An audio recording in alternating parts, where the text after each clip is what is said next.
La déontologie, c'est important dans notre travail parce que c'est vraiment un cadre qui va nous garantir la confiance du public.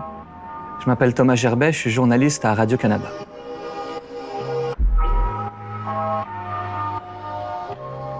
Moi, mon travail, c'est d'être journaliste factuel, de faire des enquêtes, donc je n'ai pas à partager mon opinion et je n'ai pas non plus à la défendre entre les lignes de mes reportages. C'est un principe important. C'est de maintenir la confiance avec le public en donnant la chance à toutes les parties de s'exprimer, même celles avec lesquelles, au fond de moi, je ne suis pas nécessairement d'accord. Et puis, je dois donner le même temps de parole à tout le monde. Je dois pouvoir respecter tous les points de vue.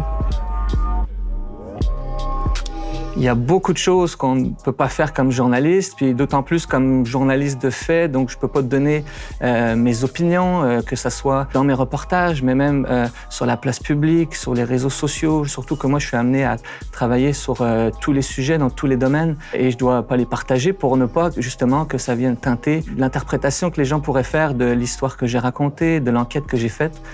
Donc ça, c'est un élément important pour moi, mais il y a plein d'autres choses qu'un journaliste ne doit pas faire. Par exemple, être rémunéré par une quelconque organisation ou entreprise, ce qui pourrait l'amener à se placer dans une situation de conflit d'intérêts. Mais il y a quand même des limites. On a le droit d'avoir une certaine implication dans la vie associative, mais il faut toujours penser que si on vient à faire un reportage qui touche de près ou de loin le sujet dans lequel on est impliqué. Je pense que si je m'implique dans le conseil d'établissement de mes enfants à l'école, ça sera beaucoup plus difficile pour moi de faire des sujets sur l'éducation, par exemple. Il y a quand même un rôle qu'on peut jouer dans la société sans que ça nuise à notre travail.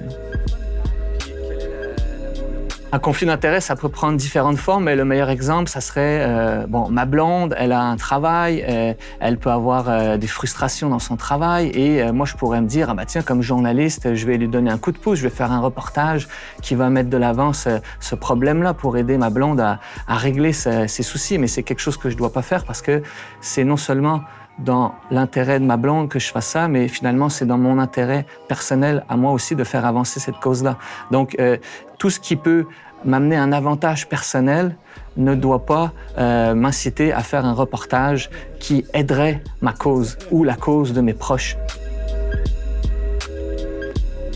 La confiance, c'est long à bâtir et si je brisais une de ces règles de déontologie, je risquerais de mettre en cause ma crédibilité, ma confiance. Il y a des sources qui voudraient plus me parler, les gens ne me liraient plus de la même façon, ils auraient peut-être tendance à aller voir ailleurs, à ne plus vouloir lire mes histoires. Donc pour moi, respecter ces règles-là, c'est aussi se respecter soi-même, respecter le public et maintenir cette confiance-là avec eux.